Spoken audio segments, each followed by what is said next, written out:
अगर आप भारत में कंप्यूटर साइंस से इंजीनियरिंग कर रहे हैं और हर साल जो लाखों इंजीनियर पास आउट होते हैं उनकी भीड़ से अलग होना चाहते हैं, फिर चाहे आपको किसी अच्छे कॉलेज से एमटेक करना हो, भारत सरकार के जो पीएसयूज होते हैं उनके अंदर जॉब करना हो, किसी प्राइवेट कंपनी में अच्छा कॉर्पोरेट जॉब आपको चाहिए हो, रिसर्च में जाना हो, टीचिंग में जाना हो, इन सभी चीज़ों के लिए एक पेपर बड़ा इंपॉर्टेंट है, वो है गेट का paper, graduate aptitude test of engineering.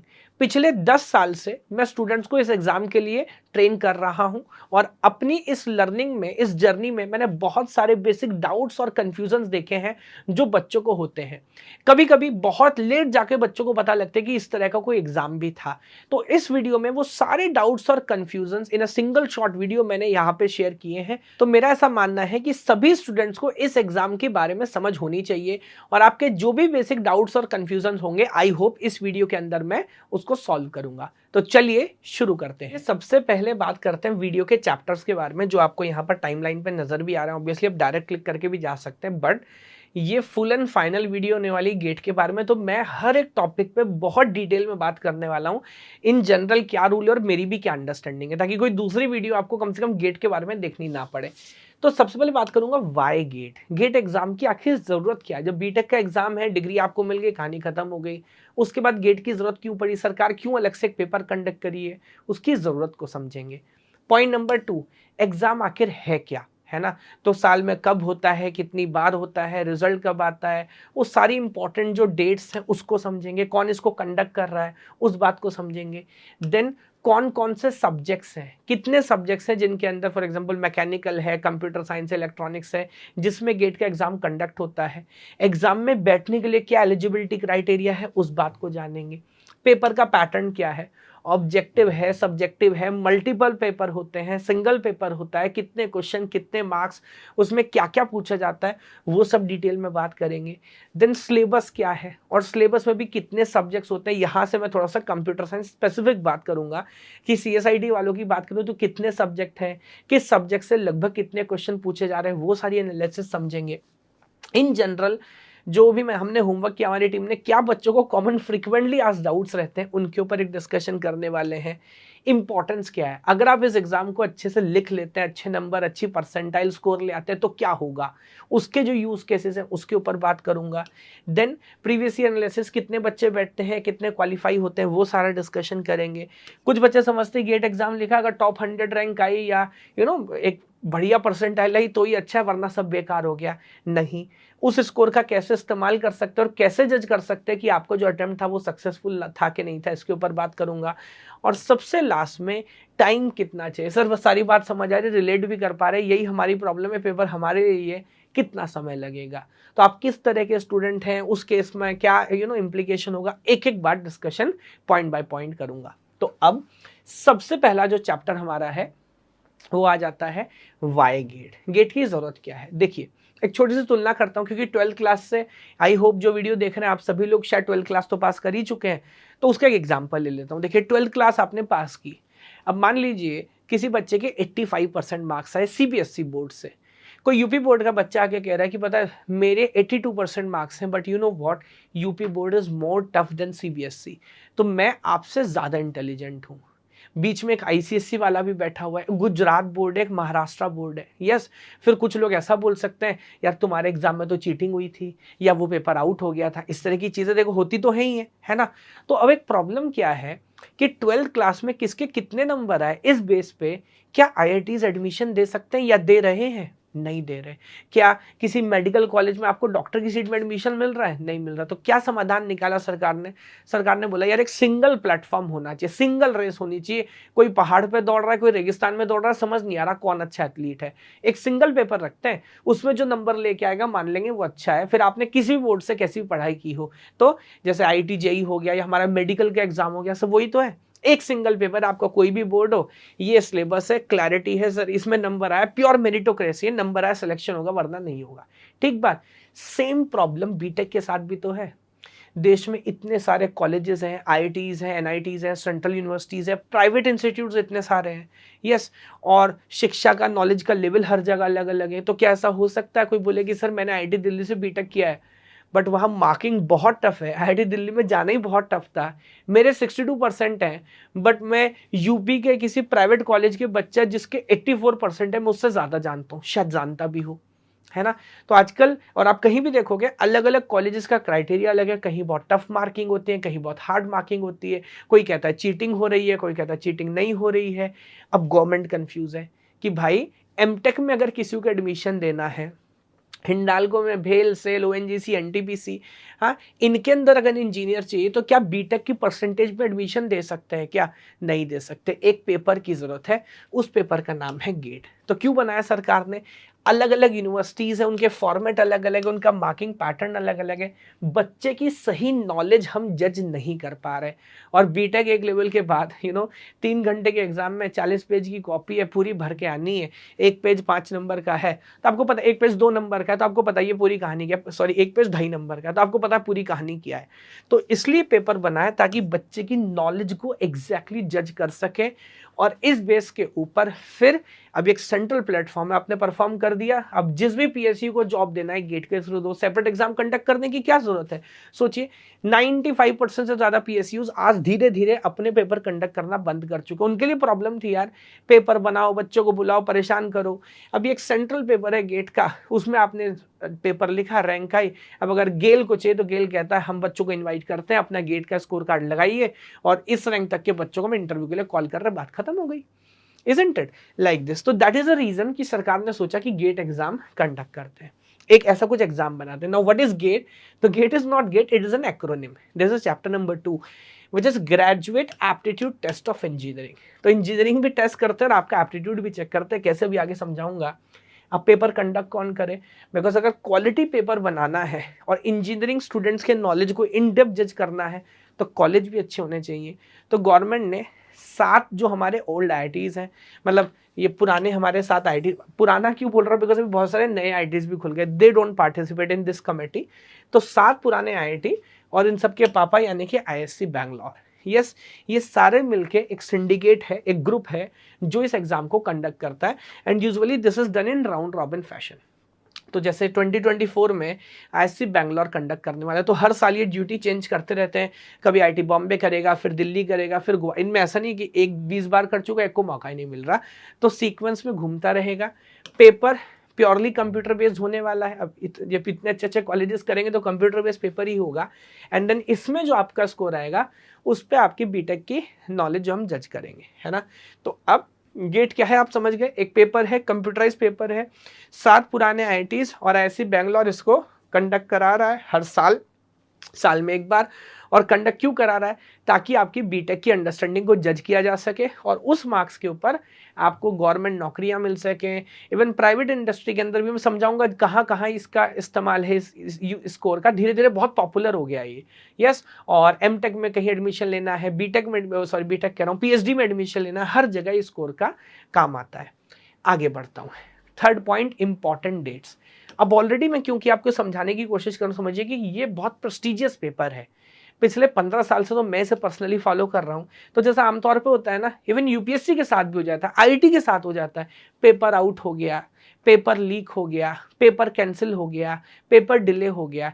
मैंने पिछले 15 साल में कभी भी गेट के साथ ऐसा होते नहीं देखा। तो लगभग डेट फिक्स है, कब एडमिट कार्ड आएगा, कब आप एडमिट कार्ड डाउनलोड कर सकते हैं, उससे पहले कब रजिस्ट्रेशन स्टार्ट होंगे, पेपर किस दिन होगा, रिजल्ट किस दिन आएगा, 2-4 घंटे आगे या पीछे। और यूजुअली हमें पता है कि अगर बोलते हैं 23 मार्च को रिजल्ट आएगा तो 22 मार्च की रात को ही आ जाता है, 25 नहीं होगा, 24 नहीं होगा। तो ये कुछ इंपॉर्टेंट डेट्स हैं जो आपके ध्यान में होनी चाहिए। कभी ऐसा ना हो कि you are doing a BTech, आप इंटरेस्टेड, आप भूल जाए। तो अगस्त के लास्ट वीक में आमतौर पे आप देखते हैं कि रजिस्ट्रेशन स्टार्ट हो जाता है। लास्ट वीक ऑफ सितंबर तक रजिस्ट्रेशन चलेगा, सब ऑनलाइन प्रोसेस है। उसके बाद फर्स्ट वीक ऑफ जनवरी तक एडमिट कार्ड आ जाएंगे आपके। एग्जाम यूजुअली फरवरी के सैटरडे संडे, जो सेकंड सैटरडे संडे होता है उसमें होगा। आमतौर पे भी 2 वीक चलता है, बिकॉज इतनी सारी ब्रांचेज है, कंप्यूटर बेस्ड पेपर है, तो 2 वीक में सबका नंबर आ पाता है। देन फरवरी के 3rd वीक में आपकी कीज अवेलेबल हो जाती हैं। अगर आप चैलेंज करना चाहते हैं किसी आंसर की को तो आप चैलेंज कर सकते हैं, आगे इसके बारे में बात करूंगा। Then 3rd Saturday of March को यूजुअली आपका जो गेट का रिजल्ट है वो आ जाता है, और 4th सैटरडे को अगेन जो आप अपना स्कोर कार्ड है वो डाउनलोड कर सकते हैं। तो जैसे मैं बोल रहा हूँ ये डेट्स लगभग फिक्स्ड हैं, साल में सिर्फ एक बार ये पेपर हो रहा है। हालांकि मेरा ही मानना है कि 2 बार करना चाहिए ताकि बच्चों को मौका मिले। कुछ बच्चे ड्रॉप करके तैयारी करते हैं आफ्टर कंप्लीटिंग द बीटेक, तो बहुत रिस्क हो जाता है, बड़ा लोड आ जाता है, बट साल में एक बार हो रहा है। तो डेट्स के बारे में भी आपको टोटल क्लैरिटी है। आगे बढ़ते हैं, चैप्टर नंबर 4। अब बात करते हैं कौन कौन से सब्जेक्ट्स हैं। तो वैसे तो बीटेक में बहुत सारी ब्रांचेज अब आप जानते हैं, कोर ब्रांचेज हमारी 3 4 5 हैं, बट ऐसा नहीं है। Look at this, these are all the subjects जिस ब्रांच में आप पेपर लिख सकते हैं। तो ऑब्वियसली मैं कंप्यूटर साइंस का हूँ, तो लुक एट दिस, ये 2 ब्रांच हैं जो CSIT वाले जिसमें आमतौर पे पेपर लिखना प्रेफर करते हैं। One is computer science and information technology, single paper है, और अभी इसी साल इंक्लूड किया गया data science and artificial intelligence DA। जैसे मार्केट चेंज हो रही है, गवर्नमेंट भी चेंज होती है, इसी तरह गेट एग्जाम भी अपने आप को मॉडिफाई कर रहा है। बाकी आपकी और कोई ब्रांच हो सकती है, may be textile, aerospace, instrumental. तो यू कैन सी कि इवन लाइफ साइंसेज में, ह्यूमैनिटीज में भी अभी गेट का एग्जाम करना धीरे धीरे शुरू कर दिया है। तो ये सारे पेपर हैं। समय के साथ एग्जाम जैसे जैसे पॉपुलर हुआ है, ब्रांचेस भी हमने देखा है कि समय के साथ ब्रांचेस भी यहाँ पर बढ़ी हैं। अब एक नई इंपॉर्टेंट बात, अगर आपने बीटेक किया कंप्यूटर साइंस से, तो ऐसा मत सोचिएगा, एलिजिबिलिटी में जा रहा हूं मैं धीरे धीरे, ऐसा मत सोचिएगा कि आप गेट कंप्यूटर साइंस में ही लिख सकते हैं। देखिए गवर्नमेंट का मानना क्या है कि आप इंजीनियरिंग स्टूडेंट होने चाहिए आइदर इन 3rd ईयर और फाइनल ईयर, और आप किसी भी ब्रांच में गेट का पेपर लिख सकते हैं। तो क्या ये पॉसिबल है कि सर मैंने बीटेक मैकेनिकल से किया है, मैं CSIT में गेट का एग्जाम लिखूं? बिल्कुल आप अलाउड है, कोई प्रॉब्लम नहीं है। सर मेरा बीटेक CS से है, इज इट अलाउड कि मैं सिविल में एग्जाम लिखूं गेट का? बिल्कुल। ये बस बताता है कि आपकी नॉलेज कितनी अच्छी है, इजंट इट? तो ये आप किसी भी ब्रांच से लिख सकते हैं, let that be very clear, पहली बात। दूसरी बात, एक नया ऑप्शन है कि आप पेपर भी 2 ब्रांचेस में लिख सकते हैं। अब इस बात का क्या मतलब है? ऐसा नहीं कि आप चेरी पिकिंग कर सकते कि सर मेरे को फॉर एग्जांपल माइनिंग में लिखना और सिविल में लिखना है, ऐसा नहीं है। तो यहाँ पर क्या पैटर्न है कि 2 पेपर है, मतलब 2 पेपर आप लिख सकते हैं। एक हम बोलेंगे प्राइमरी पेपर, एक बोलेंगे सेकेंडरी पेपर। तो प्राइमरी पेपर आप चूज करेंगे अपने इंटरेस्ट के हिसाब से, जो आप जिस ब्रांच में आप पेपर लिखना चाहते हैं, and then based on that there are certain options available कि अब आप सेकेंडरी पेपर किस में लिख सकते हैं। जैसे अगर मैं CSIT की बात करूं, लुक एट दिस, तो जो बच्चे अपना प्राइमरी पेपर CSIT बोल रहे हैं वो डेटा साइंस में, या I think this is electronics, this is geomatics और something like, this is mathematics, maybe this is physics, या और this is statics, something like this, ये सब सेकेंडरी पेपर लिख सकते हो। तो ऐसा नहीं हम कह रहे कि CSIT में आपने गेट का पेपर लिखना है प्राइमरी, तो सेकेंडरी आप सिविल में लिख सकते हैं, ऐसा नहीं है। मैकेनिकल ढूंढे, ये देखिए ये मैकेनिकल है, तो मैकेनिकल वाले CS में नहीं लिख सकते, मे बी शायद ये मैथ्स होगा। मैथ्स अगर किसी का प्राइमरी पेपर है तो उसका secondary CS even data science, दोनों में से कुछ भी हो सकता है, लाइक दिस। तो अब क्या ब्रांच चेंज की जा सकती है? खासकर ज्यादातर बच्चे, ऐसे तो मैंने कम देखा है जिसका CS में हो और वो मैकेनिकल से लिखे, लेकिन जो कोर ब्रांचेस के बच्चे होते हैं कई बार वो CSIT में आके पेपर लिखते हैं। तो बिल्कुल आप पेपर लिख सकते हैं और उसके अकॉर्डिंगली आगे काम करेंगे। यहाँ एक बात मैं क्लियर कर दूं, क्या देखिए, ऐसा कभी कभी कुछ कॉलेज में आपको देखने को मिलेगा, बाद में कोई कंफ्यूजन ना हो, बच्चा मैकेनिकल का था, उसने कंप्यूटर साइंस से आके गेट लिखा, मान लेते गेट में उसकी ऑल इंडिया रैंक 10 आई, तो उसने दिखा दिया कि सर मैंने CSIT पढ़ा और मेरी नॉलेज है, अब मेरे को एमटेक में एडमिशन चाहिए। तो अब ये राइट है कॉलेज के पास। जब आप कॉलेज के पास जाते हैं तो हो सकता है IIT चेन्नई बोले कि एमटेक इन कंप्यूटर साइंस के अंदर मैं सिर्फ उन्हीं को एलिजिबल मानता हूं जिन्होंने बीटेक भी कंप्यूटर साइंस में किया हो। अब आपके पास स्कोर कार्ड तो है, लेकिन आपका क्योंकि बीटेक मैकेनिकल है तो अब आप उस कोर्स के लिए एलिजिबल नहीं है, ये राइट कॉलेज के पास है। For example you go to ISC Bangalore, आमतौर पे ISC बैंगलोर ऐसी कोई रेस्ट्रिक्शन नहीं लगा रहा, तो वो कह रहा है कि आपका बीटेक किसी ब्रांच में हो, अगर आपका गेट कंप्यूटर साइंस में स्कोर इतना है तो मैं आपको एडमिशन दूंगा। बात समझ आती है? तो इस बात को क्लैरिटी रखिएगा। वो लोग जो ब्रांच चेंज करके बीटेक किसी और ब्रांच का पेपर किसी और ब्रांच में लिखेंगे, उनको बाद में मेरे अंदाजे के हिसाब से, बाकी पूरा डेटा है उसका लिंक नीचे दूंगा PDF का, आप देख सकते हैं किस कॉलेज में किस ब्रांच की एलिजिबिलिटी है, पूरा PDF आपको मिलेगा, तो then you can check it out, है ना। बट यूजुअली 30 to 40% कॉलेजेस ऐसे हैं जो रेस्ट्रिक्शन लगाते हैं कि बीटेक जिस ब्रांच का है एमटेक भी उसी में अलाउ करेंगे, वेदर आपने गेट किसी भी पेपर में लिखा हो, लाइक किसी भी सब्जेक्ट से लिखा हो। तो ये क्लैरिटी आपको आ गई। एलिजिबिलिटी क्राइटेरिया की बात करें एग्जाम लिखने के लिए, तो एक तो हमारे बीटेक वाले स्टूडेंट हो गए, तो बीटेक या BE आप कर रहे हैं, आप पास आउट हैं, या फाइनल ईयर में है या थर्ड ईयर में है तो आप एलिजिबल हैं, है ना। तो ये रूल भी समय के साथ फ्लेक्सिबल हुआ है। एक टाइम पे पहले थर्ड ईयर अलाउ होता था, बीच में कुछ समय के लिए बंद कर दिया था, सिर्फ फाइनल ईयर अलाउड था। अभी दोबारा से थर्ड एंड फाइनल ईयर दोनों अलाउड चल रहे हैं फिलहाल, but that keeps on changing, not that frequently. मुझे लगता है अभी थोड़ा सा स्टैटिक चलने वाला है लंबे समय। दूसरी बात, अब क्योंकि कंप्यूटर साइंस में अलग अलग डिग्रीज भी होती हैं, तो एक हमारी लाइन हो गई, मान लीजिए बीसीए की कुछ बच्चे करते हैं, उसके बाद दे गो फॉर एमसीए, या कुछ होता है BSc computer science and then they do MSc computer science. तो एक कॉमन डाउट जो आता है, क्या बीसीए या बीएससी कंप्यूटर साइंस वाले स्टूडेंट पेपर लिखने के लिए एलिजिबल हैं क्या? No, you are not eligible, है ना। तो अगेन फिर आपको बाद में एमटेक में एडमिशन नहीं मिलेगा। तो क्या कहानी है, आप मास्टर्स डिग्री अगर कर रहे हैं भाई, या तो आपने बीटेक कर रहे हैं, हाँ, third year final year, then you are eligible. अगर इस ब्रांच से आप हैं तब आपको क्या करना है, एमसीए में आप होने चाहिए आइदर, क्योंकि 2 ही साल का कोर्स है तो फाइनल ईयर और प्री फाइनल दोनों अलाउड है। एमसीए फर्स्ट ईयर और second year is eligible to write GATE. MSc Computer Science first year and second year is eligible to write Computer Science GATE, but BSc and BCA students are not eligible। तो ये clarity होनी चाहिए। बाकी BTech की कहानी तो पता ही है। एक पॉइंट यहाँ पे फिर क्लियर कर देता हूँ, थर्ड ईयर में या मान लीजिए एमसीए फर्स्ट ईयर में अगर आप रैंक निकाल भी लेते हैं तो क्या आपको तुरंत एमटेक में एडमिशन मिल जाएगा? Obviously not. तो आपको अपनी क्वालिफाइंग डिग्री कंप्लीट करनी पड़ेगी, है ना। तो बीटेक कंप्लीट करेंगे, एमसीए कंप्लीट करेंगे तो ये एडमिशन मिलेगा। जब आप गेट का एग्जाम अटेम्प्ट करने जा रहे हैं, सर मेरी परसेंटेज 48 चल रही है, सर मेरी 3 सब्जेक्ट में बैक है, कोई फर्क नहीं पड़ता। ये कह रहे हैं हम तो सिर्फ आपका नॉलेज जज कर रहे हैं, और ये पेपर बनाया इसलिए गया है कि किसी की बैक है कोई प्राइवेट कॉलेज में तो हम उसको उसके कॉलेज या उसकी बैक से जज ना करें, हम तो स्कोर पे जज करें। तो अब अगेन बाद में ये कॉलेज डिसाइड करेगा। फॉर एग्जाम्पल गेट स्कोर के बेस पे आईटी दिल्ली एडमिशन ले रहा है, तो आईटी दिल्ली बोलेगा कि मेरे लिए मिनिमम परसेंटेज क्राइटेरिया बीटेक का लेट मी से 60% है, तो आपके 58% है तो मैं आपको एडमिशन नहीं दे रहा। बात समझ आती है। तो गेट पेपर लिखने के लिए कोई मिनिमम क्राइटेरिया नहीं है परसेंटेज का, या आपका कितना बैक है इससे कोई फर्क नहीं पड़ता। Obviously when you go to admission, जब आप किसी पीएसयू में नौकरी के लिए जाते हैं या एमटेक में एडमिशन लेने के लिए जाते हैं, तब ऑब्वियसली ऐसा होगा कि आपकी डिग्री कंप्लीट होनी चाहिए, जो बैक हो वो क्लियर हो। और अगर वो पीएसयू या वो कॉलेज जो एमटेक में आपको एडमिशन दे रहा है, पीएचडी में एडमिशन दे रहा है, अगर वो कोई मिनिमम परसेंटेज क्राइटेरिया लगा रहा तो वो आप सेटिस्फाई कर रहे हो। यस, तो ये बात मोटी मोटी क्लियर हो जाती है। अभी हो सकता है बीच में आपको बहुत सारे डाउट आ रहे हो, let that be very clear, but trust me, मैंने लगभग सारा कंटेंट कवर करने की कोशिश की है, तो आप वीडियो आगे देखते रहिएगा, हो सकता है वो आपका डाउट आने वाले सेक्शन में ही क्लियर हो जाए।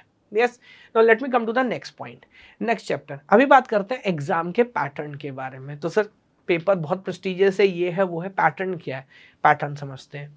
सिंगल पेपर होगा एक 3 घंटे का। अब जैसे यूपीएससी या बहुत सारे एग्जाम होते हैं मल्टीपल पेपर्स होते हैं, ऐसा नहीं है, सिंगल पेपर होगा 3 घंटे का, इट्स 100 मार्क पेपर। आगे बात करूंगा, ये पूरा का पूरा ऑब्जेक्टिव है, तो आपको सब्जेक्टिव आंसर नहीं लिखने, लंबे लंबे पैराग्राफ नहीं भरने, फिर वही प्रॉब्लम है, वो तो बीटेक में भर ही लिया आपने, उसे पता नहीं लगता कि आपको एक्चुअली कितना आता है, रट्टाबाजी की है आपने। तो ये 100 के 100 नंबर आपको ऑब्जेक्टिव से ही मिलेंगे। क्वेश्चंस कितने आते हैं, टोटल 65 क्वेश्चंस यहाँ पर है। थोड़ा अजीब सा नंबर बनता है, बट क्या कॉम्बिनेशन बैठा है भी समझाता हूँ। तो 100 नंबर 65 क्वेश्चंस। अब 10 क्वेश्चन जो हैं वो हो जाते हैं आपके नॉन टेक्निकल, यानी कि 15 नंबर, और 100 में से 85 मार्क्स यानी कि 55 क्वेश्चन आ जाते हैं आपके टेक्निकल। अब टेक्निकल क्या हुआ सर, टेक्निकल ऑब्वियसली वो जो आपकी ब्रांच है, मान लीजिए हम कंप्यूटर साइंस की बात करते हैं, operating system, data structures, algorithms, DBMS, computer networks, ये हमारा टेक्निकल हो गया। Non technical English and aptitude. तो सरकार का मानना है कि बीइंग एन इंजीनियर आगे जाके कहीं काम करोगे, कॉलेज में पढ़ाई करोगे, बेसिक इंग्लिश और फंडामेंटल एप्टीट्यूड आपका क्लियर होना चाहिए। तो 15 नंबर उस बात के, बाकी 85 मार्क्स आपका प्योर टेक्निकल। इसमें भी थोड़ा सा क्लैरिटी दे देता हूँ, out of those 85 marks 72 marks are from the core subject, जो मैंने आपसे बात की, आगे सिलेबस भी डिस्कस करूंगा। 13 marks is from engineering maths. तो बेसिक, हालांकि सीएसआईटी वालों की अगर स्पेसिफिकली बात करूं, हमारा मैथ भी बाकी मैथ से अलग आता है। तो बेसिक प्रोबेबिलिटी, मैट्रिक्स, है ना, थोड़ा बहुत इक्वेशंस, लीनियर इक्वेशंस, अलजेब्रा, वो सब, तो वो मैथमेटिक्स। बाकी 72 मार्क आपका कोर सब्जेक्ट है। यहाँ पे 5 नंबर इंग्लिश और 10 नंबर एप्टीट्यूड, ये एक ओवरऑल डिवीजन है। मैं एक मोटा मोटा अंदाजा भी बता देता हूँ, मैं रोक नहीं पा रहा पैटर्न के साथ ही। ये बहुत टफ पेपर है ना। तो यहाँ पर आप मान के चलिए कि अगर कोई जैसे CSIT की बात करूं, ऐसा नहीं कोई 99 नंबर लेके आ रहा है, 25 to 30 मार्क्स पे यूजुअली हम बोलते हैं गेट क्वालिफाई हो गया, you get a valid GATE score card, है ना। हालांकि ऐसा नहीं कि क्वालिफाई हो गया तो आपको IIT बॉम्बे एडमिशन दे देता है, बट मैं बता रहा हूँ कि लगभग 90% of the student can't even manage to get these marks, qualify भी नहीं कर पाते, लगभग 10% बच्चे ही क्वालिफाई करते हैं। तो ये पेपर काफी टफ है ना। तो पैटर्न आई होप क्लियर हो गया सभी को। 2 सेक्शन है, ये सभी ऑब्जेक्टिव पेपर होंगे। अभी मैं इसमें ये डिटेल मीनिंग नहीं जा रहा, कुछ क्वेश्चन 1 मार्क होंगे, कुछ क्वेश्चन 2 मार्क होंगे, किस किस टाइप के क्वेश्चन होंगे बताऊंगा, बट सारे ऑब्जेक्टिव होंगे। और ये एक बेसिक डिस्ट्रीब्यूशन है कि आपके सब्जेक्ट से कितना होगा, एप्टी कितना होगा, इंग्लिश कितना होगा, ये कहानी। अब आ जाते हैं कितने कितने तरह के यहाँ पे क्वेश्चंस होते हैं। तो लुक एट दिस। सबसे पहली बात तो यहाँ पर 3 तरह के क्वेश्चन है, यहाँ देखिए। एक है मल्टी चॉइस क्वेश्चन MCQ, एक है मल्टी सेलेक्ट क्वेश्चन MSQ, एक है NAT यानी कि न्यूमेरिकल आंसर टाइप। पहले बात करता हूँ MCQ की। यहाँ पर हर क्वेश्चन के साथ आपको 4 ऑप्शन मिलेंगे ABCD।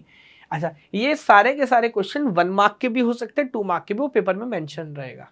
अब यहाँ पे नेगेटिव मार्किंग है MCQ के अंदर, 4 में से एक ऑप्शन सही है, बस एक ऑप्शन सही, बाकी 3 गलत है, उसको आपको टिक करना है। अगर आपने गलत टिक किया तो 1 नंबर का 33% नेगेटिव मार्किंग है। तो अगर आपने एक क्वेश्चन गलत किया 1 नंबर का तो आपको -1/3 मिलेगा, और 2 नंबर का क्वेश्चन गलत किया तो -2/3 मिलेगा। 4 में से एक ही ऑप्शन सही है। तो ये एक स्टैंडर्ड क्वेश्चन है, सबसे ज्यादा एग्जाम में आमतौर पर ये वाले क्वेश्चन आपको मिलेंगे MCQ मल्टी चॉइस क्वेश्चन।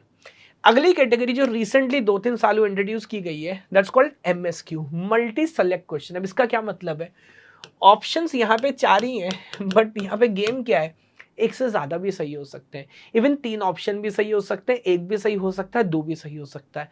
तो अब ध्यान से देखेंगे, टेक्निकली बहुत मुश्किल हो जाता है।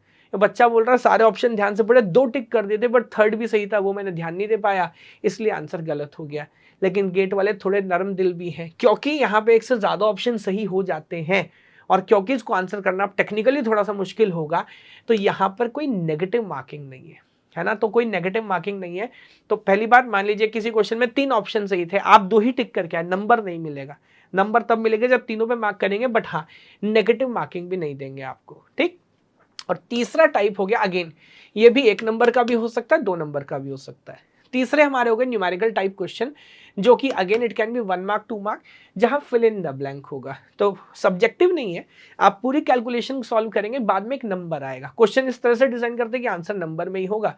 लेट मी से पूछ लिया ऑपरेटिंग सिस्टम में कितने पेज फॉल्ट हुए, 3 हुए, 4 हुए, 5 हुए, so write that number. And again क्योंकि फिल इन द ब्लैंक है, बच्चे को गेस करने का भी ऑप्शन है, तो no negative marking. So negative marking सिर्फ MCQ पे है, MSQ पे और न्यूमेरिकल टाइप में कोई नेगेटिव मार्किंग नहीं है। यहाँ पर देखिए, मैं थोड़ा सा आइडिया भी आपको बता रहा हूँ। टोटल 65 में से 30 क्वेश्चन आर ऑफ 1 मार्क, तो 30 नंबर आपके इधर से आ गए। And 35 into 2, 35 question of 2 marks, तो 30 + 70 टोटल 100 मार्क का पेपर आपका हो गया। यस, यहाँ पे पेपर के पैटर्न के साथ एक इंपॉर्टेंट बात, अगर आप गेट क्वालिफाई करते हैं, जो भी आपका स्कोर आता है, एक बहुत बड़ा एडवांटेज है गेट के साथ, आपका वैसा नहीं कि वो GATE score card within 2 months, 3 month, 5 month, 6 month खत्म हो जाता है। तो आप फाइनल ईयर में, मान लीजिए कोई बच्चा 2024 में पास आउट होगा, उसने गेट का एग्जाम लिखा, उसके 100 AIR rank 100 I for example, है ना। लेकिन उसका मन नहीं है अभी MTech करने का, उसको फॉर एग्जाम्पल गेल कह रहा है कि आप आके जॉब करो। अब वो एक्सप्लोर करना चाह रहा है, वो गेल में गया, उसने गेल ज्वाइन किया, और 1 साल बाद उसको समझ आया कि नहीं, this is not my cup of to, मेरे को तो MTech करना, मेरे को प्राइवेट इंडस्ट्री में, कॉर्पोरेट में काम करना है। You can come back, your GATE score card is valid for next 3 years। आप उसी स्कोर कार्ड पे अगले साल एडमिशन ले सकते हैं, बहुत बड़ा एडवांटेज है। और it is the other way round, आप MTech करने चले जाते हैं, आपका पढ़ने मन नहीं लगा, आपको मन कर रहा है यार इससे तो मैं PSU ज्वाइन कर लेता हूँ, तो आप वापस आ सकते हैं अगले साल, उसी स्कोर कार्ड पे आप PSU ज्वाइन कर सकते हैं। तो आपका जो स्कोर कार्ड है वो 3 साल के लिए वैलिड है। सबसे बड़ा एक आशीर्वाद है जो मुझे लगता है इस पेपर की वैल्यू और कई गुना बढ़ा देता है। तो एक बार मेहनत है, 3 साल तक आप सेफ होके बैठे, you can explore different options. तो paper of the pattern is clear. Now let's come to the third point, syllabus. Sir बात तो समझ आ गई, सिलेबस भी तो बताओ पूछा क्या जाएगा। अब यहाँ मैं क्लियर कर दूं, जो नॉन CSIT वाले हैं उनका सिलेबस ऑब्वियसली मैं उसमें टेक्निकल अंडरस्टैंडिंग नहीं रखता। You can go to the website, Google पे लिखो, 20 बार आता है टैब निकल के, ब्रोशर देख के आप चेक करो। यहाँ पर मैं थोड़ा सा कंप्यूटर साइंस के बारे में बता देता हूँ। तो हमारी 2 ब्रांचेस हो गई टेक्निकली, एक तो कंप्यूटर साइंस और दूसरा हमारा data science and artificial intelligence. Obviously जो कॉमन पार्ट है एप्टीट्यूड और इंग्लिश वाला है ना, जो मैं बोल रहा हूँ वो कॉमन है। इंजीनियरिंग मैथ भी थोड़ा सा डिफरेंट है। तो ये CSIT का पहले बता देता हूँ। अब आप you can take a screenshot, मैं एक शब्द नहीं पढ़ रहा ऑब्वियसली। तो discrete math, linear algebra, calculus, probability, यहाँ तक ये आपका इंजीनियरिंग मैथ हो गया, जो मोटा मोटा कितना 12 नंबर का आपका आ रहा है। यस, और बाकी यहाँ से आपका सेक्शन 2 जो लिखा हुआ है डिजिटल लॉजिक। तो बीटेक में वैसे आपके 40 सब्जेक्ट है, यहाँ सिर्फ 10 कोर सब्जेक्ट पूछे जाते हैं। Digital logic, computer organisation architecture, COA जिसे बोलते हैं, प्रोग्रामिंग एंड डेटा स्ट्रक्चर्स। और प्रोग्रामिंग में यहाँ पर सिर्फ हम बेसिक्स ऑफ सी की बात करते हैं। तो आज भी गेट में पाइथन, जावा वो सब नहीं पूछा जा रहा है। Then algorithms obviously core subject है। TOC and compiler again very 2 core subjects, theoretical computer science. और ये 3 हमारे इंडिपेंडेंट सब्जेक्ट हैं, operating system, database and computer networks. तो ये 10 कोर सब्जेक्ट है सर, जो बीटेक कंप्यूटर साइंस के अंदर पूछे जा रहे हैं और बहुत समय से जिसके ऊपर अपन काम कर रहे हैं। एक बार मैं साइड हो जाता हूँ। This is the screenshot, you can take a screenshot. ये पूरी एनालिसिस हमने की है एक आइडिया आपको बताने के लिए कि लगभग किस सब्जेक्ट का कितना इंपॉर्टेंस है। तो जैसे फॉर एग्जांपल हम देखें discrete maths, yes, overall 7 questions यहाँ से पूछे गए 2023 में। हर साल कितने क्वेश्चन पूछे गए यू कैन चेक। और लगभग 10% ऑफ द मार्क्स इस सब्जेक्ट से आपको मिलते हैं। डिजिटल लॉजिक से 6%, कंप्यूटर ऑर्गेनाइजेशन से 6%। These are the number of questions which is asked, these are the percentages. तो इसका मतलब बस देख के एक मोटा मोटा अंदाजा समझ आता है। वैसे जब सब्जेक्ट पे काम करते हैं, पढ़ना शुरू करते हो, get the understanding.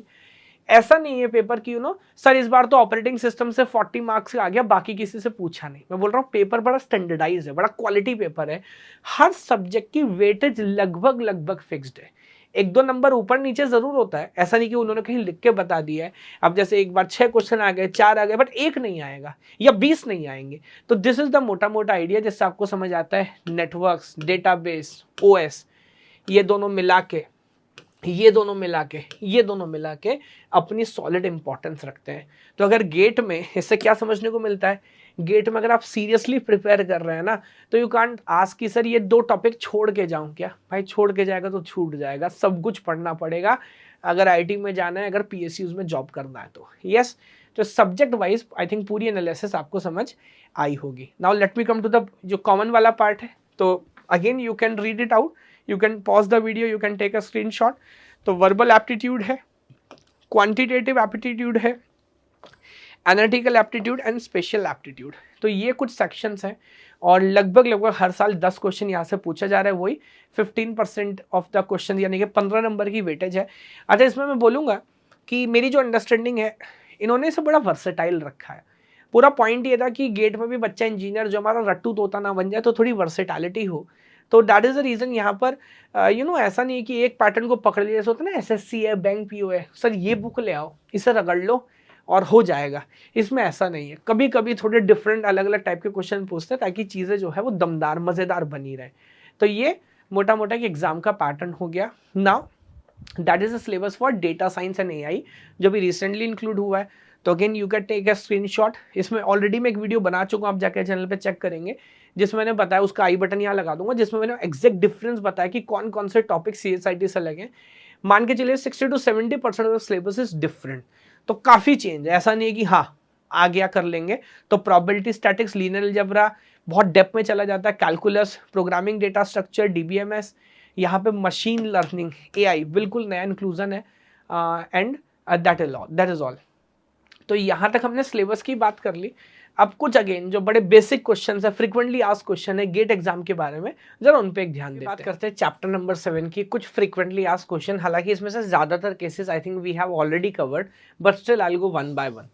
So GATE is held at several centers across India, obviously more than 200 cities और towns. तो आमतौर पे जैसे बहुत सारे पेपर काइंड ऑफ इतने प्रीमियम वाले होते हैं कि इंडिया में मान लीजिए 4 ही जगह पे हो रहे हैं, बहुत खास जगह पे हो रहे हैं, आपको you have to travel a lot, ऐसा नहीं है.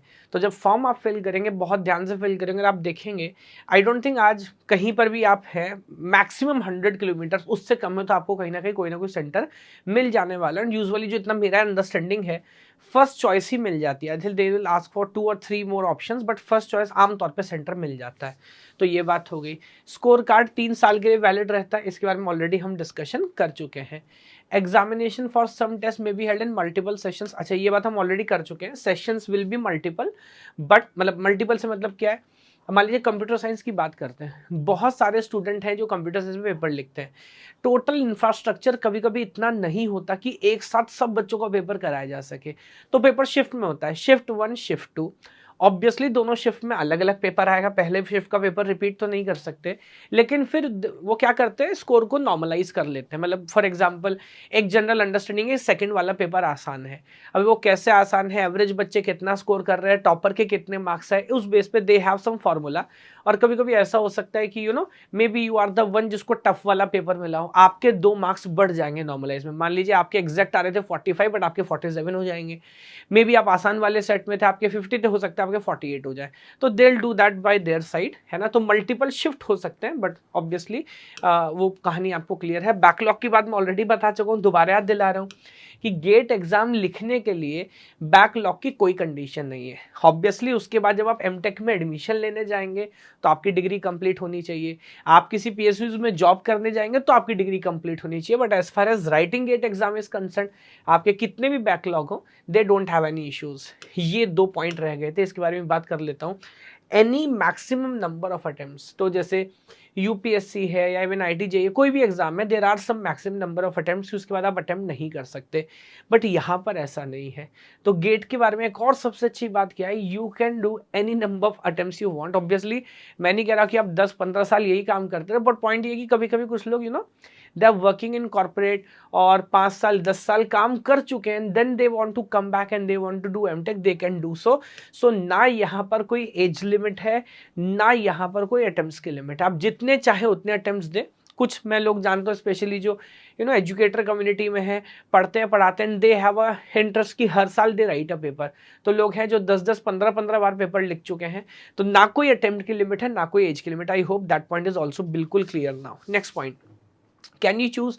अच्छा, इसके बारे में बात कर चुका हूँ दैट आपका बीटेक किसी भी ब्रांच से हो, आप गेट किसी दूसरे ब्रांच में लिख सकते हैं. अगेन मैं दोबारा याद दिला रहा हूँ, आप लिख किसी भी ब्रांच से सकते हैं, बट कुछ कॉलेजेस आप पे लगाएंगे एक रेस्ट्रिक्शन. फॉर एग्जांपल कि अगर आपको एमटेक इन कंप्यूटर साइंस करना है, then your BTech must be in computer science only. वो भी सब नहीं लगा रहे, कुछ कॉलेजेस लगा रहे हैं, जिसका लिस्ट भी मैं आपको पीडीएफ यहाँ पे कमेंट सेक्शन में दूंगा. ये वाली बात. अच्छा, फीस की बात कर ले तो ऑब्वियसली हर साल फीस थोड़ी बहुत कम ज़्यादा हो सकती है. यूजुअली अभी आई थिंक जो फीस चल रही है, it is 1800 for unreserved general category, और बाकी फीमेल्स को भी यहाँ पे कम फीस देनी है, which is good I think. Female SC ST and PW is 900. तो ये एक बेसिक अंडरस्टैंडिंग हमारी I think question frequently asked question वाली क्लियर हो जाती है. अब आ जाते हैं सबसे इंपॉर्टेंट स्लाइड पे, that why GATE is important. तो जैसे मैंने पहले बोला था ना, एक बहुत बड़ा मिसकंसेप्शन है मार्केट के अंदर कि अगर आपकी 100 रैंक ही आएगी, AIR 200 ही आएगी तो ही कुछ मीनिंगफुल निकलेगा, वरना आपका अटेम्प्ट वेस्ट हो गया. और उल्टा भी है कि कुछ लोग सोचते हैं अगर आपका गेट क्वालिफाई हो गया, if you manage to get 25 और 30 marks and you get a valid GATE score card, then it is done. But achieve क्या हुआ, तो मैं एक एक करके यहाँ पे आपको बताने वाला हूँ कितने ऑप्शंस आपके पास हो सकते हैं और किस रैंक पे वहाँ पे कुछ मीनिंगफुल आउटकम आने की उम्मीद है. तो सबसे पहले सबसे ऑब्वियस बात कि ऑप्शन 1, आपको अगर एमटेक करना है, बिकॉज पहली बात समझो कि एमटेक करना क्यों है. बीटेक के अंदर नॉर्मली अगर आप 2 टियर 3 टियर कॉलेज से बीटेक कर रहे हो तो आमतौर पर प्लेसमेंट मिल नहीं रहा है अभी जो मार्केट का सिनेरियो है. और मिल भी रहा है तो इतना अच्छा ऑप्शन नहीं है ना, बहुत अच्छा ऑप्शन नहीं है। मल्टीनेशनल्स कंपनीज होती हैं वही 2.3 एंड 3-4-5 लाख तक के पैकेजेस आमतौर पे मिलते हैं। और अगेन कहीं ना कहीं बच्चे के अंदर कसक भी रहते हैं कि यार वो 12th में गलती कर दी, the dream was to go in to IIT, और यहाँ पर रिलेटिवली IIT में जाना आसान है, तो क्यों ना एक एफर्ट और दिया जाए, एक प्रयास और किया जाए। तो यहाँ पर इस बात को समझिए कि कैसे काम किया जा सकता है। if you manage to get a rank from 1000 to 3000 one obviously rank 1 to 3000, अब मैं 3000 बोल रहा हूँ, जी हाँ मैं 3000 बोल रहा हूँ, तो मैं अंडर 200 300 400 नहीं बोल रहा, लेकिन मैं बोल रहा हूँ इतने रैंक पर। ये मैं बोल रहा हूँ पिछले 10 साल का जो मेरा एक्सपीरियंस है बच्चों को ट्रेन करते हुए, इतना रैंक अगर आप लेके आते हो तो आप एक डिसेंट कॉलेज से एमटेक कर सकते हो। अब डिसेंट से मेरा मतलब ये नहीं है कि मैं IISc बैंगलोर की बात कर रहा हूँ या IIT बॉम्बे की बात कर रहा हूँ। It could be NIT, it could be triple IITs, there are some very decent central universities जिनका पैकेजेस बहुत अच्छा है, बी इट दिल्ली यूनिवर्सिटी और समथिंग एल्स, है ना। और उसके अलावा कुछ आउट ऑफ इंडिया ऑप्शन भी है जो मैं यहाँ पर मेंशन कर रहा हूँ। You can go to Singapore, Germany, New Zealand, अगर if your pocket and your understanding allows. And मैं क्या बोल रहा हूँ, इस रैंक पे ऑब्वियसली हमारा एमटेक करने का गोल क्या था, बच्चा कह रहा my goal is to go in to IIT। कुछ बच्चे ऐसे हो सकते हैं, बट फ्रैंकली आप मेरा यूट्यूब पे कोई वीडियो नहीं दिखा सकते, मेरी कोई टॉक नहीं दिखा सकते जहां मैं बोलता हूं कि how to get under 10 rank, under 100 rank, under 1000 rank. I never do that. The idea is हमें अच्छा पैकेज चाहिए, वो इंफ्रास्ट्रक्चर, वो अंडरस्टैंडिंग, वो एनवायरनमेंट जो बीटेक में नहीं मिल पाया था वो हमको चाहिए। क्या वो सिर्फ IIT के पास है? ऐसा नहीं है ना। तो मेरी अंडरस्टैंडिंग है कि अगर आप 3000 रैंक तक भी लाते हैं, then you get such a college in MTech where to get a package of 15 lakh plus is pretty much possible और pretty much sure, to be honest. और अगर मैं मार्क्स की बात करूं तो आप मान के चल सकते हैं अराउंड जनरल कैटेगरी के लिए around 45 marks, 40 to 45 marks. If you have number more than 45 marks out of 100, आपको इतना डिसेंट कॉलेज मिल सकता है कि जहां से आपको 15 लाख से ज्यादा का पैकेज मिलेगा। Let that be very clear, क्योंकि इतना फैक्चुअल बात शायद कोई करेगा नहीं। क्लियर हो रहा है 25 पे, वो भी बेकार है, बट अगर आपके 60 नहीं आए, है ना, तो आप सोच रहे मेरा अटेम्प्ट खराब हो गया, बिल्कुल नहीं हुआ। You can get a very, मैंने बहुत सारे बच्चे देखे हैं जिनके पास 50 मार्क्स थे, 55 मार्क्स थे, और घूम रहे कि सर हम बर्बाद हो गए, और एडमिशन भी नहीं लिया, उल्टा प्राइवेट जॉब कर रहे। अरे आपको एडमिशन लेना था, you could have a very good decent college जिसमें ठीक ठाक अच्छे लेवल का प्लेसमेंट आपको मिलता। 15 लाख प्लस पैकेज इंडिया में आज भी बुरा नहीं है, you have a very good start. That is option number 1। Now let me come to option number 2, which is about PSUs। बहुत सारे बच्चे बोलते हैं, और इंडिया में फैक्ट भी है, गवर्नमेंट जॉब चाहिए, पब्लिक सेक्टर में जाना है। पर्सनली मैं थोड़ा सा इंक्लाइंड नहीं होता, मैं तो बच्चे को मोटिवेट करता हूँ और अवेयर करता हूँ टू बी ऑनेस्ट कि क्या क्या ऑप्शंस हैं, क्योंकि सरकारी नौकरी एक हद तक चॉइस नहीं थी, एक समय तक मजबूरी थी, क्योंकि इतने ऑप्शन नहीं थे specifically in India, specifically in CSIT। But आज बहुत सारे ऑप्शन है, but still let that be very clear, even if you, कुछ लोग बोलते हैं अंडर 100 पे आप लाओगे तो ही आपको PSU मिलेगा, ऐसा नहीं है। समय के साथ धीरे धीरे नंबर ऑफ वैकेंसीज बढ़ी हैं। व्हाट वी डोंट अंडरस्टैंड कि there are not only central government PSU, central government की, अब सेंट्रल सेक्रेटरीट की बहुत सारी वैकेंसीज आती है, भी आगे मैं लिस्ट डाउन भी करूंगा। स्टेट गवर्नमेंट के बहुत सारे यूनिट्स हैं जहां पर आप काम कर सकते हैं। तो अगर 1000 रैंक तक आप लाते हैं तो have a very good chance. Again मैं जनरल कैटेगरी की बात कर रहा हूँ, इफ यू हैव कैटेगरी 10 तो और ज्यादा ऑप्शन बढ़ जाते हैं।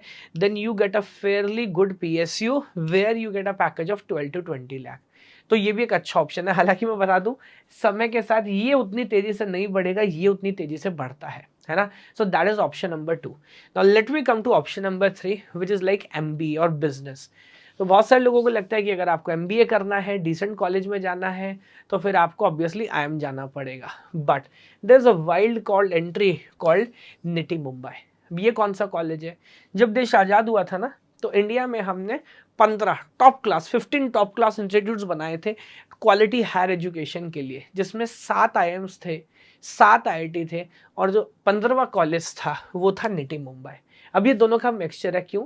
This is a college for obviously business administration, business समझने के लिए, बट इसमें जाने के लिए जो बेसिक रिक्वायरमेंट है वो इंजीनियरिंग है। सो देते भी हैं कि कुछ post diploma in industrial engineering, something like this, है ना।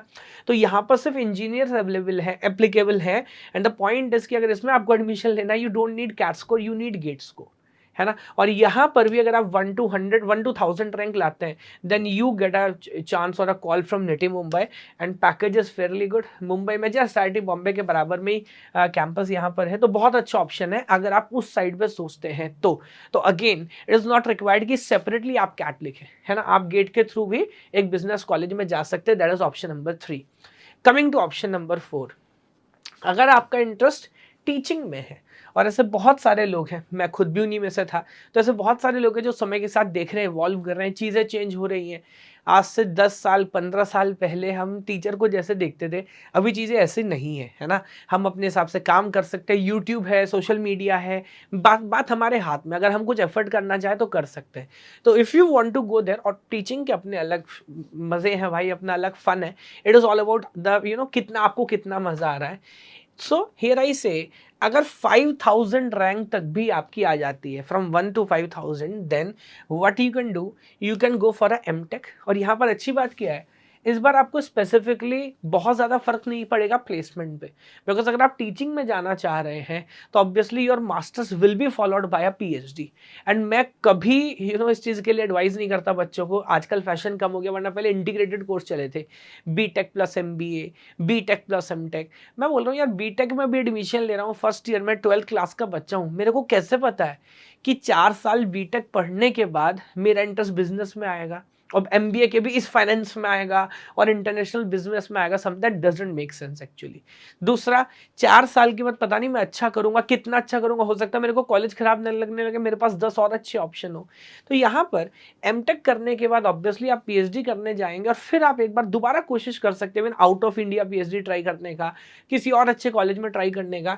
तो मेरी यहाँ पे एडवाइस रहती है, अगर 1 to 5000 तक भी रैंक आपकी आ जाती है, you can take admission in MTech। Then MTech में जो लोग फर्स्ट ईयर सेकेंड ईयर में हैं, वो सेपरेट एग्जाम है, NTU UGC नेट आप लिख सकते हैं, and then using that score, है ना, अगर आपको JRF भी वहाँ क्वालिफाई आप कर लेते हैं, जो कि ऑब्वियसली गेट से बहुत सिंपल लेवल का एग्जाम है, then you become eligible for assistant professor, and the longer run you can continue your PhD।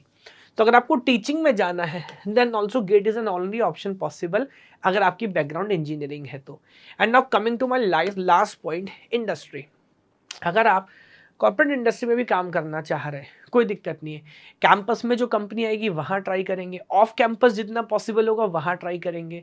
But if you have a valid good score card, और वैलिड से मेरा मतलब 25 तो है ही है, जितना अच्छा उतना बढ़िया।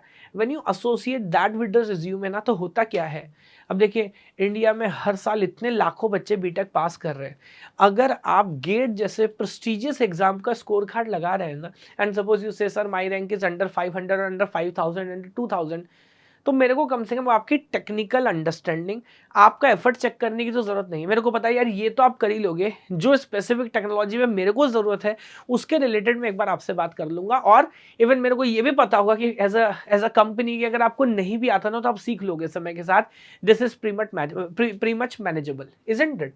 सो मैं बोलता हूँ कि अगर आप कॉर्पोरेट में भी जाना चाहते हैं, and then if you have this GATE score card, और अपना जो बेसिक अंडरस्टैंडिंग आप इंप्रूव करते हैं, then 8 lakh plus package crack करना as a fresher nowadays is very much possible. तो यहाँ पर देखिए, एक पूरा होराइजन मैंने आपको बता दिया। MTech करना है, कब किया जा सकता है? सर 3000 से ऊपर रैंक है तो मेरे हिसाब से फिर MTech मत करिए, बिकॉज उस रैंक पे आपको वही कॉलेज मिलेगा लगभग जिस कॉलेज से आपने BTech किया है। उस परेशानी से बचने के लिए तो MTech करने की सोच रहे हैं, ऐसे कॉलेज से दोबारा MTech करेंगे जैसे से BTech किया, तो फिर मतलब क्या बनता है? That doesn't make any sense. Even आप आपकी रैंक 10,000 और आप उस कॉलेज से MTech करेंगे, तो फिर क्या तो खुद पढ़ेंगे और क्या बाद में बच्चों को पढ़ाएंगे, मज़ा नहीं आएगा, है ना।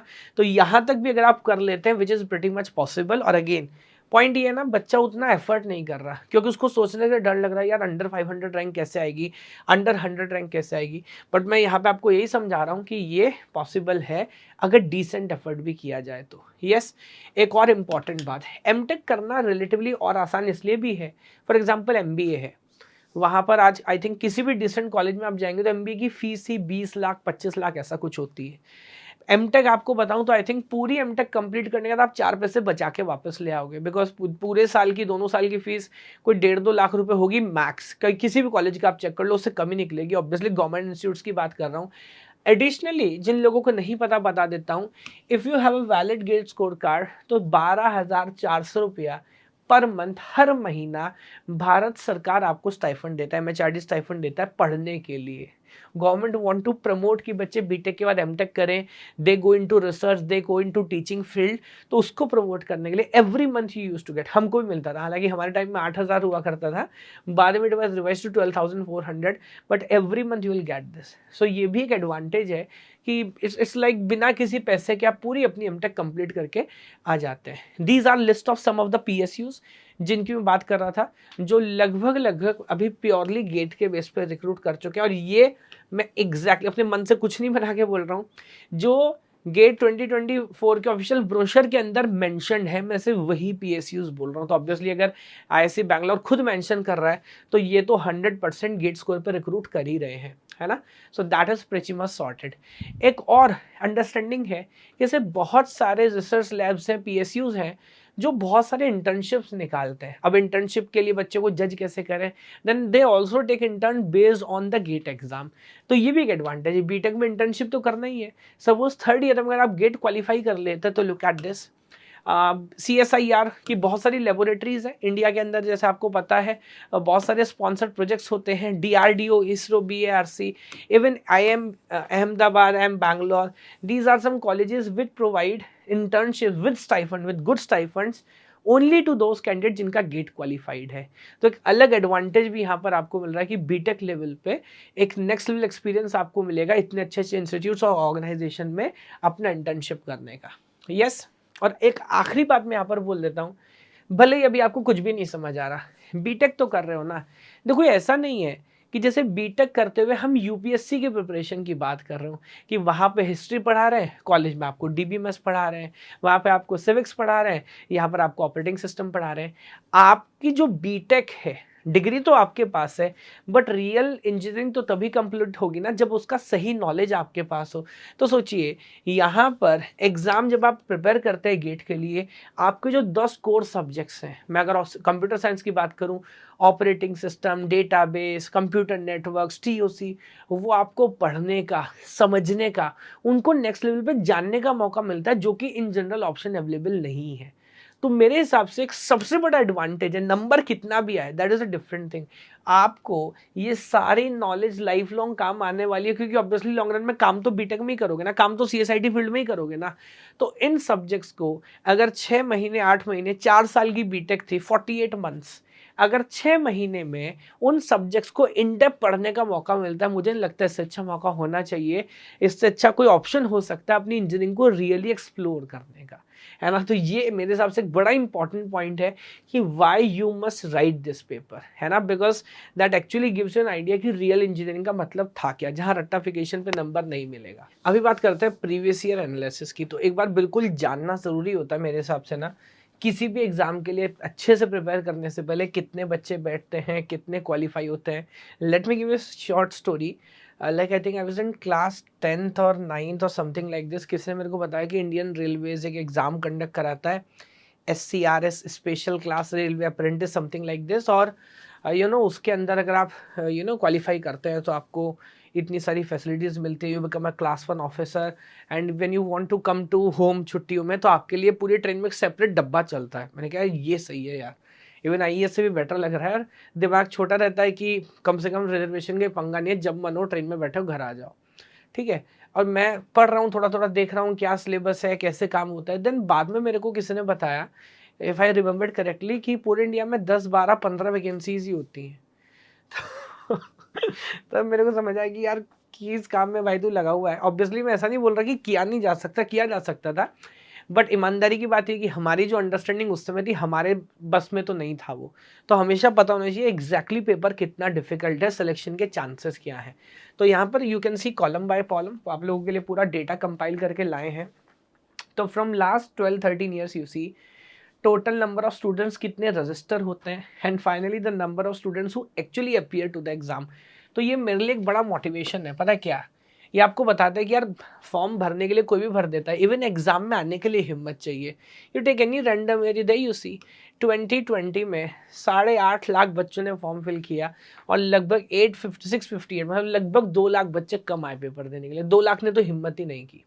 चलो CS की बात करें तो for example recent year you take, लगभग 1 लाख बच्चों ने फॉर्म फिल किया था, अराउंड 75,000 तो 25,000 बच्चे तो पेपर देने ही नहीं आए। Out of that around 15,000 students qualified. 75 से 15 तो मान ले सकते हैं 20% बच्चे यहाँ पर क्वालिफाई हुए। लास्ट ईयर कट ऑफ थोड़ा सा ऊपर था, सो कट ऑफ हमारा गया 32.2 and you can see category by category. तो for EWS and OBC it is 29.2, SC ST and physically challenge वाला category it is 21.6 and highest marks were 93 is I think one of the greatest जो recent year में पूछा गया है। Otherwise usually इतने ज़्यादा number नहीं आते। You see GATE 2013 I remember even highest marks वो 70। तो ये एक पूरी कहानी है ना। लेकिन मैं आपको फैक्चुअल बता रहा हूँ, ये जो बच्चे जो पेपर देने भी आते हैं ना 75,000, इसमें से ज़्यादातर बच्चे ऐसे होते हैं जिन्होंने एक शब्द भी नहीं पढ़ा होता, और रेयरली ऐसे होते हैं जो सच में एक प्रोफेशनल कोचिंग गाइडेंस के साथ तैयारी करके आते हैं। आधे लोग बस देने के लिए दे रहे होते हैं। तो फैक्ट है, मैं ऐसा मानता हूँ कि अगर आप 3 महीने भी अच्छे से तैयारी कर ले और बहुत अच्छे बेसिक 4-5 घंटा रोज भी पढ़ ले तो क्वालिफाई तो आपका हो ही जाता है। और अगर थोड़ा और अच्छे से पढ़ ले तो बहुत सॉलिड चांसेस सिलेक्शन होने के। मेरा ऐसा मानना है बहुत अंडररेटेड एग्जाम में अभी भी, और इंडस्ट्री में जितना मेहनत करना पड़ता है ना ग्रोथ करने के लिए, पैकेज लेने के लिए, यहाँ पे वो सब रिलेटिवली करना बहुत आसान है ना। तो एक क्लियर पिक्चर है आपके सामने किस किस तरह से बच्चे बैठ रहे हैं और कितने कितने नंबर पे क्वालिफाई हो रहा है और क्या हमारा एवरेज कट ऑफ चल रहा है। नाउ थोड़ा सा आपको बताता हूँ कि पेपर आखिर इतना टफ है क्यों, गेम है क्या। पैटर्न तो पूरा आपको बता चुका हूँ, कितने ऑब्जेक्टिव हैं और कितने कितने टाइप के क्या क्या कहानी। पेपर का पैटर्न समझिए, और ये डेटा ऑफिशियल ब्रोशर से निकाल के बता रहा हूँ जो IITs हर साल पब्लिश करते हैं। तो व्हाट दे से कि यार हम 4 तरह के क्वेश्चन पूछते हैं, मेरे को बड़ा इंपॉर्टेंट लगता है बच्चों के साथ डिस्कस करना। This is recall, comprehension, application, ये मैं सिलेबस नहीं बता रहा, टाइप्स ऑफ क्वेश्चंस बता रहा हूँ, and synthesis, analysis and synthesis. In recall what they say कि कोई महान बड़ी बात नहीं पूछेंगे, we must ask a very basic thing. या तो ऐसी रटी रटाई बात पूछ ली है ना, वो मैं आपसे पूछ लेता हूँ कि लाइक सोलर सिस्टम में कितने प्लैनेट्स हैं, आपको पता है 9 है, आपने काउंट करके लिख दिया, या तो इस तरह का क्वेश्चन। या कोई ऐसा क्वेश्चन कि like speed is equals to distance upon time, something like this. एक बेसिक फॉर्मूला है, वैल्यू रखनी, आंसर निकालना है। सो जो या तो बड़ा शॉर्ट कंप्यूटेशन हो, या तो आप डायरेक्टली मेमोरी से याद करके सीधे आंसर कर सके, this is recall type of question. और मेरा ऐसा मानना है out of 100 you can say लगभग 20 to 25 मार्क्स जो हैं वो रिकॉल पे आते हैं, कि आपको कोई बहुत महान काम करने की जरूरत नहीं है। अगर बेसिक लेवल पे भी आपने अपनी बीटेक कंप्लीट किया है then you can answer that. Now next stage is again comprehension. Now what is that, आपने कुछ पढ़ा है बट डायरेक्टली वो नहीं पूछा जाएगा, उसको थोड़ा सा ट्विस्ट करेंगे, थोड़ा सा घुमा देंगे, थोड़ा सा मिर्च मसाला डाल देंगे। नाउ जैसे बोलता हूँ 50% नंबर इस बात के कि आपने क्या पढ़ा, और 50% इस बात के कि आप उसे कैसे मॉडिफाई कर रहे हैं, कैसे उसका इस्तेमाल कर रहे हैं to come to a conclusion again with a fundamental idea that is comprehension. मान लीजिए ये इससे एक लेवल थोड़ा सा अप हो गए, and again you can expect 20 to 25 marks from this area. Then comes the application वाला, ये वो है जहां पर रियलिटी में अब आपका लेवल चेक होता है, जहां पर आपकी जो नॉलेज है और उस नॉलेज के ऊपर जो भी आपकी लॉजिकल रीजनिंग कंप्यूटेशन है, सॉलिड वाला क्वेश्चन पूछा कुछ है, पढ़ा आपने कुछ है, वहां पे किसी और तरह से लिखा गया है, 2 टॉपिक को मर्ज कर दिया, आपने सोचा नहीं था इतने मुश्किल टॉपिक से इतना आसान क्वेश्चन, या इतने सिंपल टॉपिक से इतना मुश्किल क्वेश्चन पूछा जा सकता है, and then it is up to you कि आप सॉल्व कर सकते हो कि नहीं। अगेन यहां से भी 20 to 25 marks. And last is analysis and synthesis, जिसको बोलता हूं पजल, जिसकी फैक्चुअली तैयारी नहीं की जा सकती। हर बार कुछ नई कहानी लेके आते हैं, ऐसे ऐसे सिंपल टॉपिक से ही लाते हैं। देखो एक और बात, गेट के केस में ना अच्छी बात क्या है, जैसे कभी कभी यूनिवर्सिटी एग्जाम में होता है, इट इज नॉट मीन कि टीचर ने बोला कि टफ पेपर सेट करेंगे तो आउट ऑफ सिलेबस सेट कर दिया और सोच रहा है टफ सेट किया है, वो वाला पॉइंट ऑफ व्यू नहीं है। नहीं, टफ का मतलब है कि रियलिटी में उसमें कुछ बढ़िया लॉजिक होगा जिस पे आप सॉल्व करोगे, काम करोगे, तो आप सॉल्व कर पाओगे। बाद में कोई भी क्वेश्चन देखने में पहली बार में आपको लगेगा इतना मुश्किल है, आंसर बताऊंगा आपको लगेगा अरे ये तो ऐसे ही हो सकता था, लाइक दिस। तो एनालिसिस सिंथेसिस ऐसे पजल वाले क्वेश्चंस हैं, they come up with a very new idea. आप पेपर के लिए बहुत ज्यादा पढ़ के जाए, नहीं पढ़ के जाए, कोई खास फर्क नहीं पड़ेगा। रन टाइम में आप कितने सॉलिड तरीके से बिना डरे क्वेश्चन पेपर को पढ़ के अपनी नॉलेज अप्लाई कर पा रही है, उसके ऊपर बेस्ड है। मैं हमेशा ऐसा बोलता हूं, इसको ऐसे समझिए, यूपीएससी इज वन कैटेगरी, हाँ, civil services, and CAT is another category. इनके बीच में परफेक्टली बैठा हुआ है गेट। बोलना क्या चाह रहा हूं, देखिए यूपीएससी के लिए आपका एप्टीट्यूड रन टाइम में कोई बहुत शार्प हो जरूरी नहीं है, यहाँ पे सॉलिड हार्डवर्क करना पड़ता है। सिलेबस बहुत बड़ा है, कोई ये नहीं बोलता कि मेरा 2 महीने में यूपीएससी निकल गया, आप कितने भी शार्प क्यों ना हो। लेकिन कुछ लोग आपको ऐसे जरूर मिलेंगे, भी रिसेंटली मूवी आई थी 12th फेल, कि भले आपका बैकग्राउंड कितना वीक रहा हो, बट अगर आप लगातार लगातार काम करते रहेंगे, then you can crack this paper. A lot of hard work is required, a lot of knowledge base required. CAT on other category, आपको ऐसा कोई नहीं मिलेगा जो बोले कि मैंने 10 साल एफर्ट किया, 5 साल मेहनत किया, तब कैट निकला।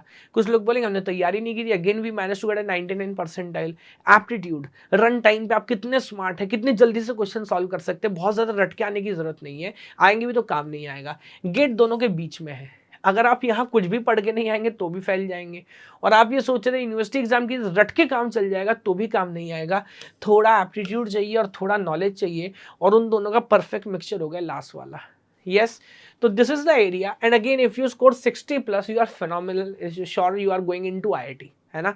ये कहानी है ऑल सब्जेक्ट्स की। And again coming to the chapter number 10, मैं एक बार फिर से बताना चाह रहा हूँ, if you manage to get rank 1 to 4000, थोड़ा सा लिबरेट कर देता हूँ उसको, and you know marks more than 40। अब ऑब्वियसली किसी साल पेपर थोड़ा टफ होगा, किसी साल पेपर थोड़ा आसान होगा, तो थोड़ा बहुत जैसे ऊपर नीचे कर सकते हैं, but then you can say कि आपका अटेम्प्ट सक्सेसफुल है। मैं ये हमेशा बोलता हूँ, हर प्लेटफॉर्म पे बोलता हूँ, क्योंकि कुछ लोग को लगता है अगर आईआईटी नहीं गए तो अटेम्प्ट फेल हो गया। आईआईटी जाने के लिए पेपर नहीं भरा था आपने, और आईआईटी जाने के लिए जन्म भी नहीं हुआ आपका। हमारी अंडरस्टैंडिंग है कि अच्छी जॉब मिले, अच्छा पैकेज मिले, let that be very honest, और ये जो रैंक आपकी है उनसे जो कॉलेज मिलेंगे, उससे जब आप एमटेक करेंगे तो ये पैकेज प्रिटी मच एप्लीकेबल है, अचीवेबल है।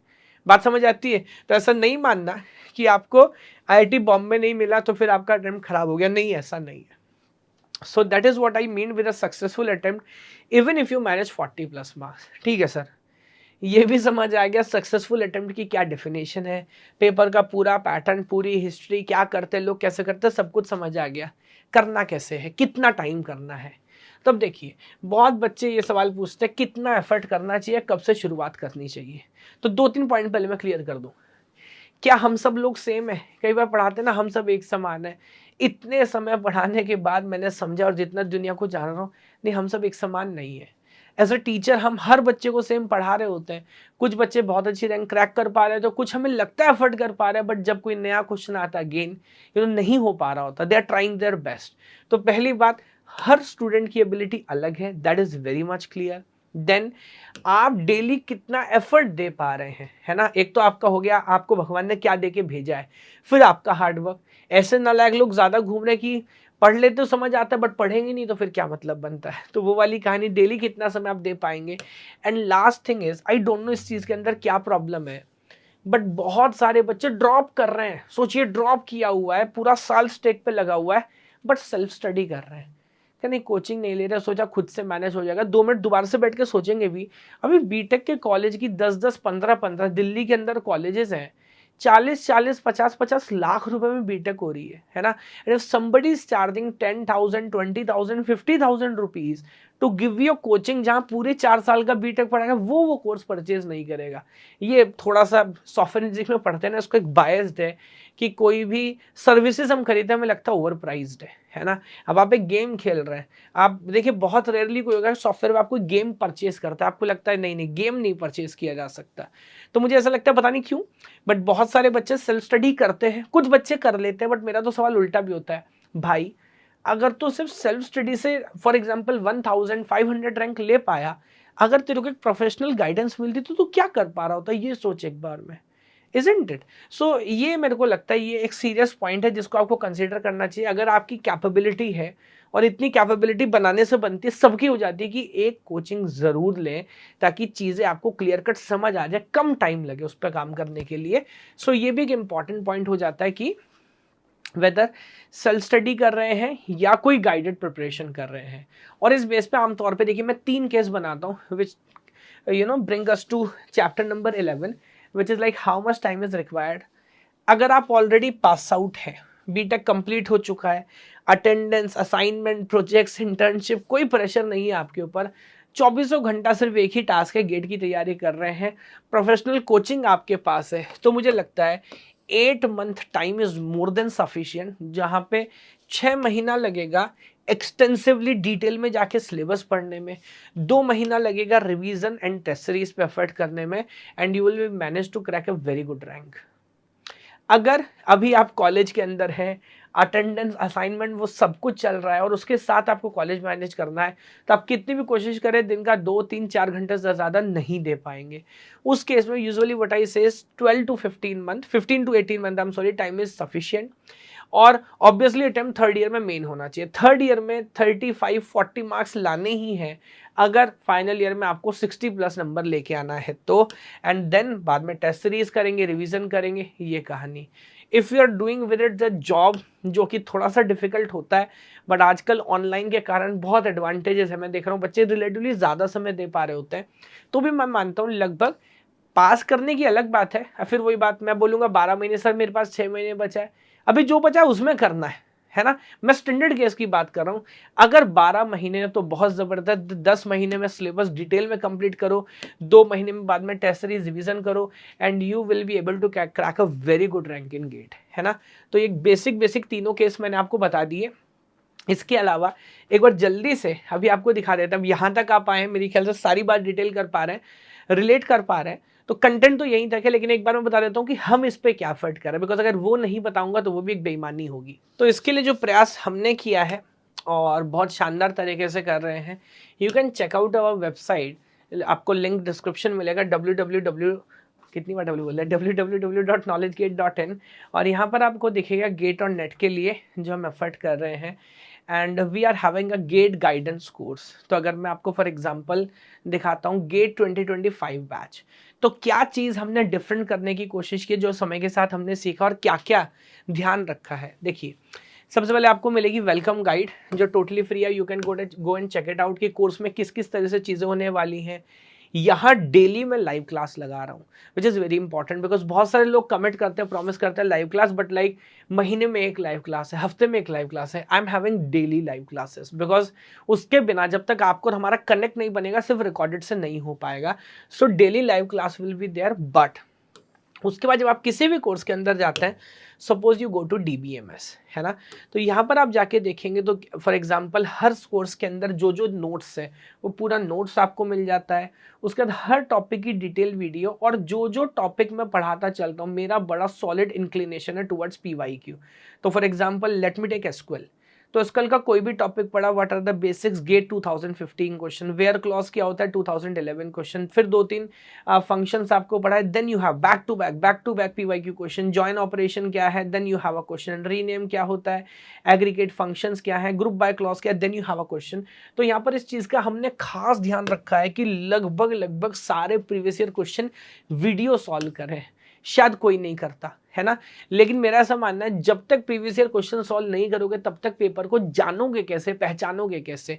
तो हर एक को सेपरेटली सॉल्व किया। दूसरा जो थ्योरी पार्ट का वीडियो भी है, बहुत लोग ऐसा करते हैं लास्ट ईयर का जो लाइव क्लास का रिकॉर्डिंग है वो उठा के डाल दें, नहीं, हमने छोटी छोटी सेपरेट वीडियोस बनाई हैं अलग से, बिकॉज लास्ट में जब आप रिवाइज करने जाओगे आपके पास 30 घंटा 40 घंटा नहीं रहेगा रिवाइज करने के लिए, तो जल्दी जल्दी आप टॉपिक के थ्रू होके जा सको। So live classes there will be a coordinator, there will be a manager जो आपके साथ हर समय टच में बना रहता है पूरे कोर्स के दौरान, एक मेंटरशिप जो आपको देगा। कोई कंफ्यूजन, कोई भी डाउट है, हमारी तरफ से you will have a single point of contact, आप अपनी प्रॉब्लम वहाँ शेयर करो।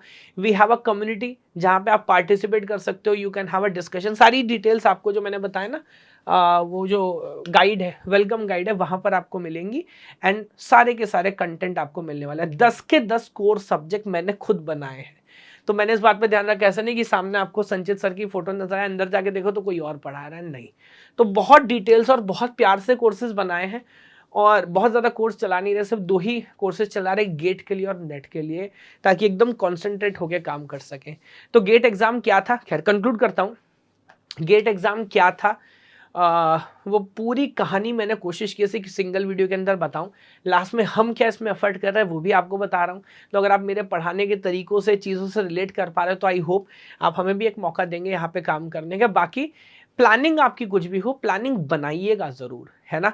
इस वीडियो से शायद क्लैरिटी आपको आई होगी दोनों ही केस में। हो सकता है आपको क्लैरिटी की नहीं सर, मैं बहुत श्योर हूँ गेट मेरे को नहीं लिखना है, कॉन्ग्रेचुलेशंस टू यू। बट अगर आप ये भी श्योर हैं कि आपको लिखना है, then also double congratulation to you. और एक जिम्मेदारी कि इसको शेयर जरूर करिए, और आप लोग कर रहे हैं, मैं स्टेट्स देखता हूँ। थैंक यू सो मच, बहुत सारे लोग वीडियो शेयर कर रहे हैं कि हर बच्चा ये वीडियो एक बार जरूर देखे। बीटेक में रिस्पॉन्सिबिलिटी आपकी मेरे साथ, कि क्लैरिटी आई, और इतना इंपॉर्टेंट पेपर है, देना है या नहीं देना है, क्लैरिटी हो जानी चाहिए। बाद में ना लगे कि यार फाइनल ईयर में बच्चों से बात करते समय पता ही नहीं था थर्ड ईयर में गेट क्या होता है। पता होता तो सेकंड ईयर से तैयारी करते, थर्ड और फोर्थ ईयर तक अच्छा खासा हम कुछ कर रहे होते। वो वाली कहानी ना हो, है ना। बाकी इसी तरह प्रयास करता रहूंगा। जो सिंगल शॉट की कहानी हमने शुरुआत की और जितना प्यार आप लोगों ने दिया, वो कहानी भी एज इट इज चलती रहेगी, और इसी तरह एफर्ट करते रहेंगे। हाँ, थैंक यू सो मच। भगवान आप सभी को खुश रखे। जय हिंद, जय भारत।